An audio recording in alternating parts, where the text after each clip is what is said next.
Let me ask you a question. What do you think the wise men and you and me have in common?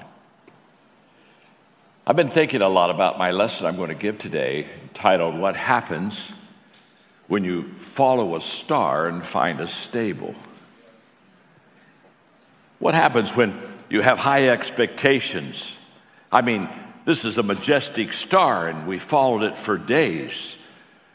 And then to have it stop and shine on a cow shed. You talk about disappointment. Disappointment is the gap between expectation and reality. And the thing that we have in common with the wise men, as I was kind of working on this, tweaking this lesson earlier this morning, I thought to myself, well, there are things that we could say we have in common with the wise men. For example, we all have stables in our life. Every one of us have had times in our life where our expectation was high, and we found a stable, we found a cow shed. We thought, I was looking for something bigger. I was looking for something better. So let's look at the stable in the wise men's lives and then apply it to ourselves. After Jesus was born in Bethlehem village, Judah territory, this was during Herod's kingship, a band of scholars arrived in Jerusalem from the east, and they asked around, where can we find and pay homage to the new king of the Jews? We observed a star in the eastern sky that signaled his birth. We're on a pilgrimage to worship him. When the word of their inquiry got to Herod, he was terrified. And not Herod alone, but most of Jerusalem as well. Herod lost no time. He gathered all the high priests and religion scholars in the city together and asked, where's the Messiah supposed to be born? They told him, Bethlehem, Judah territory. The prophet Micah wrote it plainly, it's you, Bethlehem, in Judah's land, no longer bringing up the rear. From you will come the leader who will shepherd, rule my people, my Israel. Herod then arranged a secret meeting with the scholars from the east, pretending to be as devout as they were. He got them to tell him exactly when the birth announcement star appeared. Then he told them the prophecy about Bethlehem and said, go find this child, leave no stone unturned, and as soon as you find him, send word and I'll join you at once in your worship. Instructed by the king, they set off. Then the star appeared, and the same star that they had seen in the eastern skies, and it led them on until it hovered over the place of the child. They could hardly contain themselves. They were in the right place. They had arrived at the right time. They entered the house and saw the child in the arms of Mary, his mother. Overcome, they kneeled and worshiped him. Then they opened their luggage and presented gifts: gold, frankincense, myrrh. In a dream, they were warned not to report back to Herod, so they worked out another route, left the territory without being seen, and returned to their own country. Think about the surprise and the disappointment of the wise men who took this incredible journey knowing that the star was significant, that they were going to see the new king of the Jews. Think about how when they lost the star, they wondered what has happened. And they go to Jerusalem thinking, obviously, if there's going to be a new king of the Jews, we'll go to King Herod, we'll go to the palace because that's where the king would be born, only to find that the king wasn't born in a palace. Think of the joy they had when they kind of took their journey towards Bethlehem and again saw the star and the hope again of we're going to be able to see the king of the Jews. And then think of what happened when they got to the cowshed, the stable. Certainly, there had to be some conversation. I mean, as they were outside the stable, don't you think they looked at each other and said, there's something not right about this. It just doesn't fit. I mean, a king wouldn't be born here. Wow.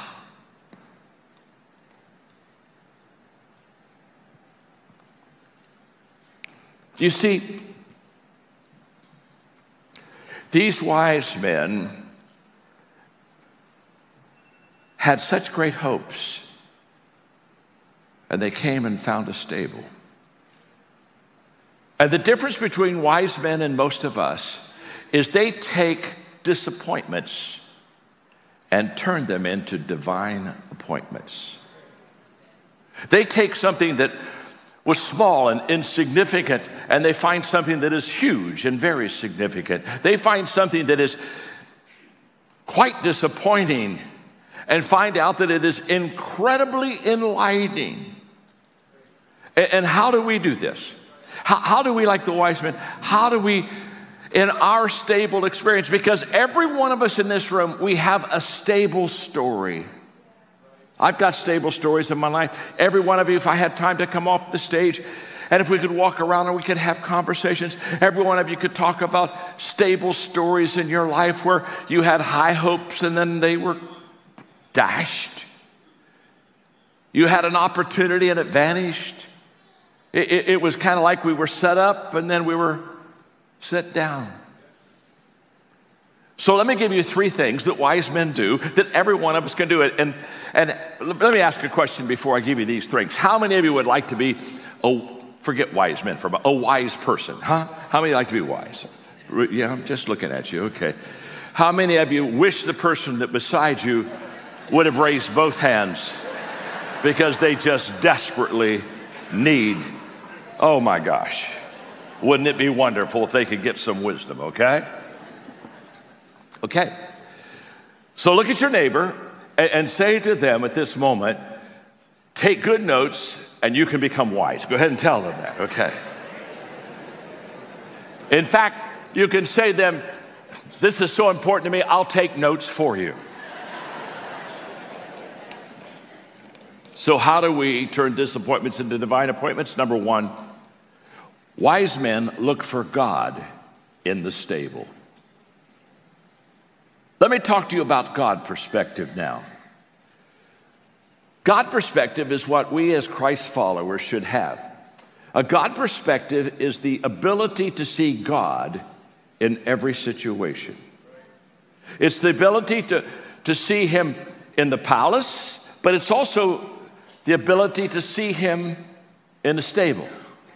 Because when I look for God in every situation, guess what? If I look for him in every situation, I find him there.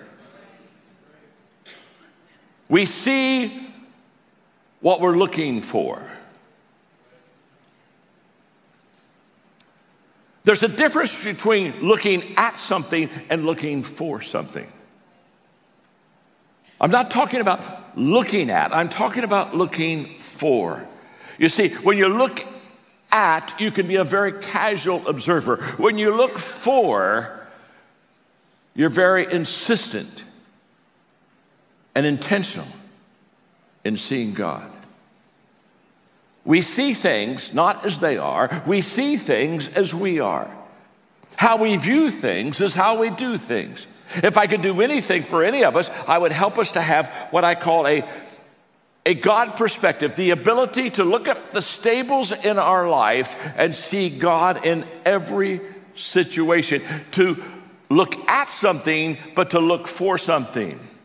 Let me give you examples. Joseph, as a young brother, he looked at the mistreatment of his brothers.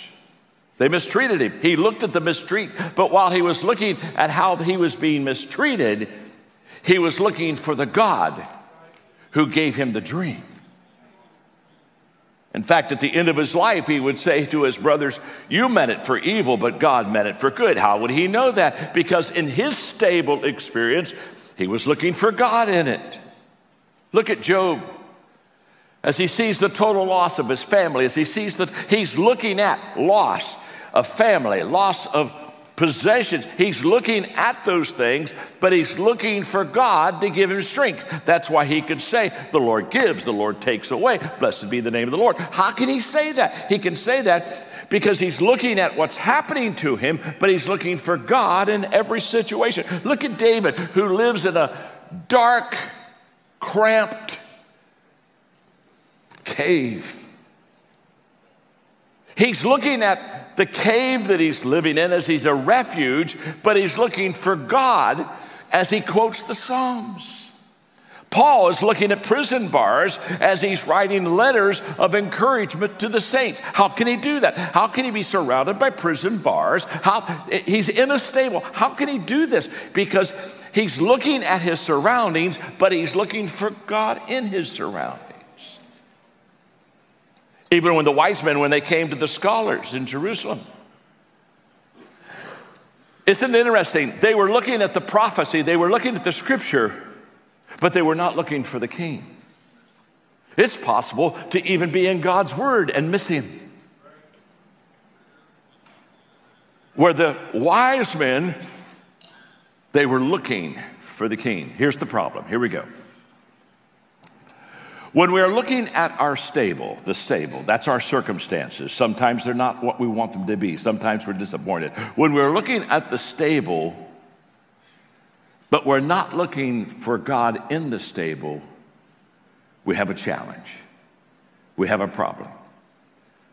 So when we look at our stable experiences, our difficult experiences, we have to ask ourselves, I know I'm looking at this situation. It doesn't look good. I don't even like it. But it's okay because I'm looking for the God in the stable. Let's just put it this way. When you come up to your stable experience, don't walk away from it. Okay. Don't look at it and say, oh my gosh, that's not what I wanted. That's not what I'm out of here. Don't let your disappointments cause you to lose the treasure in the stable.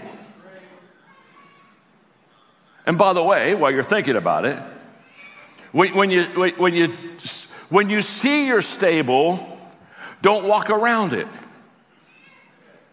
No. Don't say, well, you know, I'm disappointed, but I don't understand what's happening, so I think I'll hang close to it. I'm not going to go into it, but maybe if I just kind of hang close to it, I'll understand it after a while. Listen, when you have a stable, don't walk around it. Don't walk away from it. And by the way, when you have a stable experience, don't wait on it. Don't hang back and say, well, it's not what I wanted, so maybe I'll give God an opportunity to come and change it. You've already missed it. He's in the stable. He's in the stable. You're waiting on him. You're waiting on him, and he's not knocking at the door. He's on the inside. You're missing it. I loved our worship this morning. It was all about a God that doesn't fail us. It was all about a God that can be tested. It's all about a God that's already been proven. I love what Todd said a little bit earlier, the fact that if he never gave us anything else the rest of our life, we're already incredibly indebted to him. Listen to me very carefully. Don't walk away from the stable, walk in it. Don't wait, walk in it. Go there. How many of you have had at least 2 or 3 stables in your life this year? Come on. Now, here's the question, not have you seen and had stables. We all have stables. I have stables. You have stables. All God's children got stables. That's not the question. What separates us and helps us to be wise is how many of us, when we saw the stable, instead of walking away from it, instead of being disappointed by it, looked for God in the stable. Wow. Don't miss it.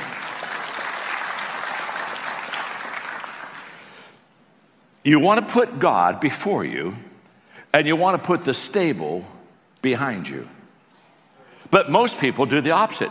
They put the stable before them, and they put the put God behind them. You see, immature Christians, they only see God when things are good. Yeah, well, yeah, God's good. God's blessed. Woo, isn't God amazing? Yeah, he opened up that parking place for me. Ooh, that's just amazing what God does. Mature Christians see God not only in the good, in the palace, but they see him in the stable, the bad. The mature Christians really understand, and they see the big picture. It's nothing is more limiting than when we try to fit God into our expectations. It's the most limiting thing I can do is to plan for God. You know, God, when we pray, don't we plan for God? Because he's so busy, we not only have our prayer requests, but we give him suggestions. Come on. How many of you have ever helped God? Come on, talk to me. We all help God. We all, God, yes, I mean, you're so busy. Here's 2 thoughts. And God said, oh, thank you. I had no idea how I was going to handle that until you came along. You see, what happens is that most of us, we want a God to fit our expectations. Listen to me carefully. If you have a God that fits your expectations, your God is too small. Because the God that we serve is way beyond anything that we could ever ask, believe, think, consider within our life. Wow, I've had December disappointments. Back in 1978, Margaret and I had gone through 16 months of adopting a little boy. And we were going to receive him at Christmas. And the very first of Christmas, I was speaking at a large staff retreat and had a call. And in between speaking, I answered the phone and I found out that we weren't going to get this boy that we'd been for 16 months planning on and already prepared the house for, and we lost him. We just lost him. And I remember Margaret and I going to a side room and kind of like a green room and crying and holding each other. And then I go back out and I had to talk to the pastors again and continue the conference. And it was a stable. We had already expected and we lost it. Little did we realize that our son Joel was going to be born 3 months later. The young man that we just spent Thanksgiving weekend with in Virginia, and with his 3 children and his lovely wife and family, and had so much joy. And don't miss this. Don't miss this. In life, we connect the dots. We can connect the dots looking backward, but we can't connect them looking forward. That's why trust and obedience is essential in our Christian walk. It doesn't make sense on the front end. The stables don't make sense. Don't try to make sense of the stable. Don't even try to explain it away. In fact, embrace the stable. Embrace it in your heart. We were born for stables. Yeah, we got bad news the 1st of December and we lost a boy, and in March, we got great news. We got the boy that God had for us. Wise men, what do? Wise men, very carefully, they look for God in the stable. Number 2, wise men offer their best to God. Look at the scripture verse here. They entered the house and saw the child in the arms of Mary, the mother. Overcome, they kneeled and worshiped him. Then they opened their luggage and presented gifts of gold, frankincense, and myrrh. Now, let me just say this. These were some fine Christmas presents. Okay, it's not bad. You know, what did you get for Christmas? Well, got some gold, got some frankincense, got some, this is not a bad Christmas. Now, let me give you the temptation. Here's the temptation. Don't miss it. When we come to a stable in our life, something that disappoints us, it's not what we expected, the tendency is for us not to give our best. When we're disappointed, there's a tendency for us to kind of withhold. Not like we're trying to be nasty. It's just kind of like, wow. That wasn't what I expected. And so we began to pull back.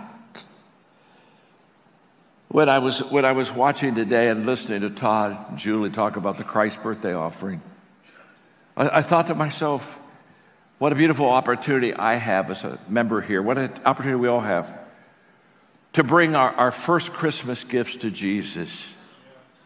I love this. I love this. Margaret and I have been practicing this for almost 40 years now of our married life. When we've just been married maybe a dozen years, when all of a sudden it hit us that the first gift every year that we should give is not to each other, but we should give it to Jesus. And then what I love is how we do it here is we give it, we bring it to the church, who literally then distributes it to hurting people and people that Jesus loved and died for around the world. I mean, they don't even keep it. They're like a river that we just bring it and then it's gone, it's out. And they're not like a reservoir, they're not hoarding it. But think of the wise men. When they came to that stable, I mean, honestly, I would have been tempted. Would you have been tempted? I would have been tempted at the stable to say, wow, I don't know if we ought to put gifts of gold in a cow shed. I'll tell you what, let's do. Here's the way we normally celebrate Christmas. We go outside the stable and say, look, I've already got these gifts. Let's exchange them among ourselves. Let's have a gift exchange, okay? Oh, I hope I get the gold part. You know what I'm saying? So we're outside and we're having this gift exchange. Jesus is on the inside, and we're giving gifts to each other. That's kind of warped.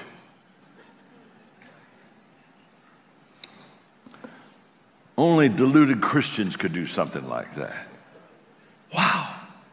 No. When they came to that stable, they said they were so overcome because they saw God in the stable that they gave their very, very best.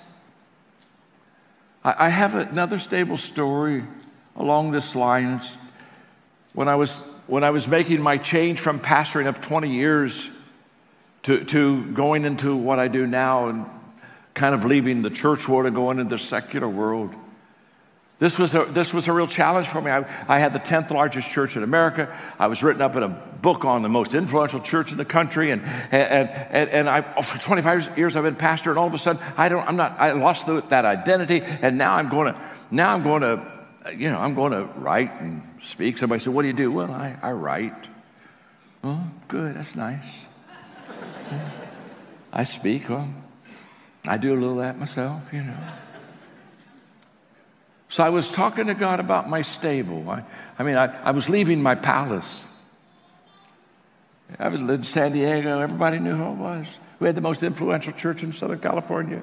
We were the last church in California, any church, to be able to buy over 100 acres, and that's another story, to build. I'm leaving, and I'm going to something small, so I'm talking to God about, I don't mind serving, I just don't like small.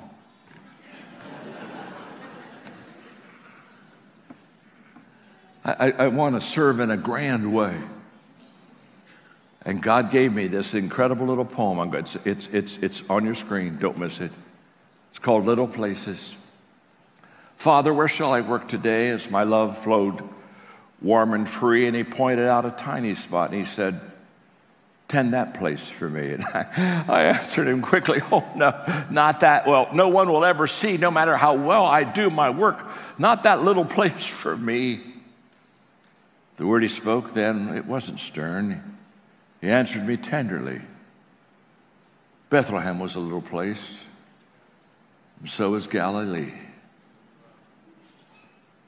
That's God's way of telling me, shut up. Stop complaining. You can't moan and lead at the same time. Get over it. Get over it. And one of the things I did as I got over it is I made a commitment to privately serve 10 leaders that I admired. And I made a commitment that I wouldn't even tell them I was going to serve them. I would just be available if they needed me.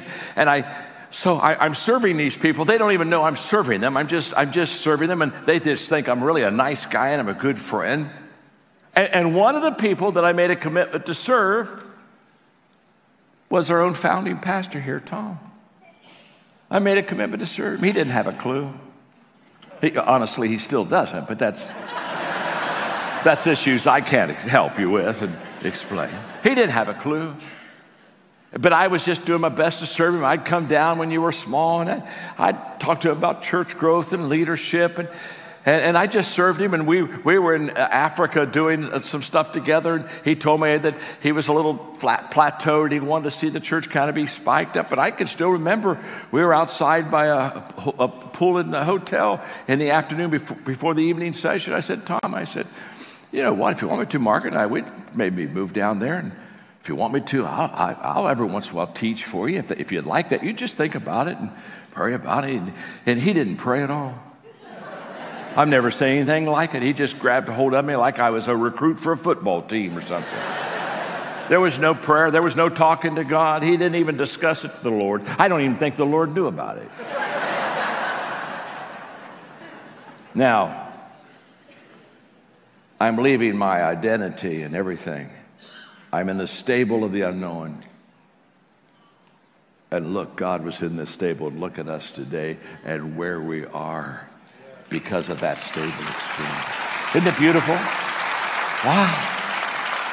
The third thing that wise men do is wise men, when they come to the stable, they change direction in their life. The stable changes them. Look at the scripture again in a dream. This is after they had worshiped the Lord. They were warned not to report back to Herod. So they worked out another route and left the territory without being seen and returned to their own country. In other words, this experience even changed the direction of their life. Just one more quick stable story. I mean, you've got hundreds. We all have stable stories. The question is not, do we have stable stories? The question is, do we see God in the stable? Don't miss this. Don't miss it. So I'm still very young in my ministry, and I had an invitation to go to the University of Illinois and speak to almost 20,000 college students. And they wanted me to challenge them to answer the call to full-time Christian service. And I was so excited about the invitation, and it was bigger than anything I'd ever done and more grand than anything I'd ever done. And so I worked real hard on the sermon, and I'll have to tell you, I developed a phenomenal sermon. I mean, it was really good. And I polished it and kept polishing it. And finally the day came, went to Urbana. Literally the day afternoon before I was supposed to speak to this huge crowd of kids and talk to them about full-time service, God spoke to me. Well, I'm just working on that sermon, getting it ready, and I can hardly wait. God said, John, by the way, I don't want you to preach that message. Now, this was a stinking stable. What do you mean, God? I want to show up without you.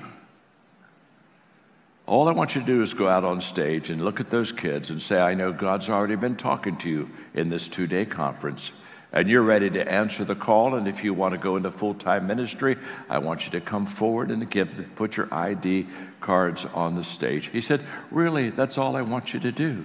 And I said, oh, God, you don't understand. You don't understand. Have you taken time to look at this message? God,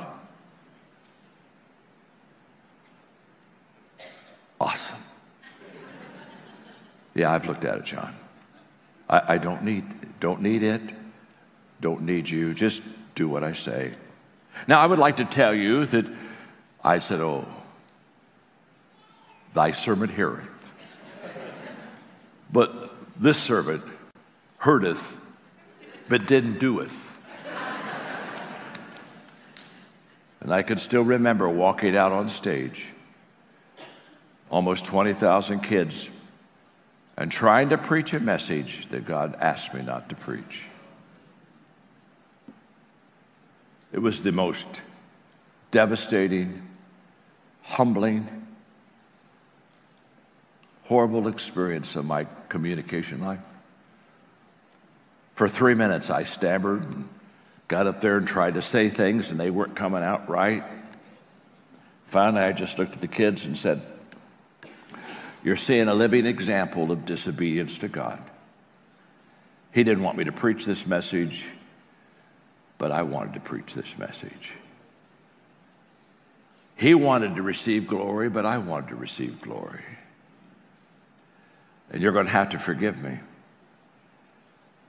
And I'm going to tell you now what God said to me. And I shared with those kids what God said to me. And they began to break out in applause. They began to weep. They began to come forward. 2,300 students answered the call to full-time Christian ministry that night. Everywhere I travel, there is not a month in my life that goes by I don't have somebody look at me and say, "I was Urbana." And I came forward and answered the call to preach that night. Thank God they never called me Jonah. But that experience literally changed my life. Do not miss this. The stable experiences in your life are good for all of us because God is in the stable. When you go into the book of Genesis, Kiedy wejdziesz do Księgi Rodzaju, rozdział 15, to naprawdę ciekawe. Tam jest zdanie, które otwiera ten rozdział, mówiące: po tych wydarzeniach, w ostatnich 3-4 rozdziałach Bóg zabierał Abrahama w niesamowitą podróż, by przygotować go, aby stał się ojcem narodu. Bierze go i mówi: po wszystkich tych wydarzeniach, i kiedy otwierasz 15 rozdział, który mówi po wszystkich tych wydarzeniach, myślisz, muszę cofnąć się i sprawdzić, co to oznacza. Po jakich wydarzeniach? After there was a famine, after he had family troubles and problems and squabbles and issues with Lot, after going years without children that were promised to him so that he could be a father of a nation, after all of these things. And finally, Abraham is coming to God, and he said, "God, is the deal still on? I mean, let's talk, God. How can I become a father? I don't even have a kid. And by the way, my life's been filled with stables. My life has been filled with things that were disappointing. And I've never really been where I expected to be. And I've never kind of done what I expected to do. God, is the deal still on?" And after Abraham was looking at the stables of life, God takes him outside and he shows him the stars. The sermon is, what happens when you follow a star and find a stable? With Abraham, God said, "You've been in the stable too long. I want you to look at the stars." Listen to me. We cannot connect the dots looking forward, only backward. We cannot connect the stables. We cannot connect the stables looking forward. We can only connect the stables of our life looking backward. So if we cannot connect the stables of our life looking forward, what do we need to do? We need to have the God perspective, as I spoke in the early part of the lesson. We need to see God in every stable. When I had a beautiful friend who literally, his wife was going to deliver a child, their first child. She died, his wife died in childbirth, and the child died too. Lost it all. I spent some time with him. And he looked at me and said, "John, here's what I've said to myself 1,000 times. God is too good to be unkind. He's too wise to be confused. If I cannot trace his hand, I can always trust his heart." We all have stables in our life. That's not the question. The question is, do we see God in the stable? On all the campuses, pastors, you can come forward and you can have prayer with each one of the campuses now. But I'd like to pray with you. How many of you would raise your hand and say, "John, I've learned something today. What I've learned is that I've got to see God in my stable? And you just raise your hand. I got to see God in the stable. I got to see God in the stable. I've been looking at the stable way too long. I've been looking at the stable, but I haven't been looking for God. God bless you, Todd, Julie.